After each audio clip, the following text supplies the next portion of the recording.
Okay, so the need for the protest or the need to actually address this arises from the statement given by the PM, and arises from a general mindset of the society as well, where we say that we have a patriarchal mindset of the society, and we need to understand that patriarchal mindset can be of both genders, male and female both.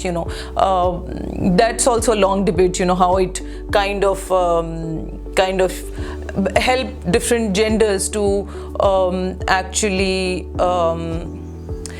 use it for their own benefits, and then who is at the receiving end of abuse is the victim, whether it's a male or a female or a child. So the protest, I think, is very, very important. If we will not protest the way we were not previously, we need to understand that abuse not only is happening outside your home, it is happening inside of your home as well, right? The incest is also very common everywhere if we want to put a blind eye towards it, and if we say that, okay, no, incest doesn't happen in our country because we follow a certain religion. No, you do not practice religion in its true essence. You only use religion when you want to use it against other gender or against anybody who's different from you. So we need to understand that incest is also a very big problem of the society, and that is also abuse.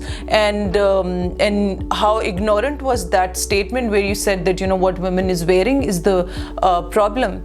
So what happens when it is happening? Recent incident where a girl has lodged a complaint against the father for sexually abusing her from past 6 years. So what does PM has to say about that? I mean, now you will also put the blame on what she was wearing. So yeah, I think protest is very, very important, and talking about it is also very important, and seeing your perception as reality is a very ridiculous idea. If you perceive certain situation through your own perception and you think that's the only reality or that is the reality, I think that's very funny.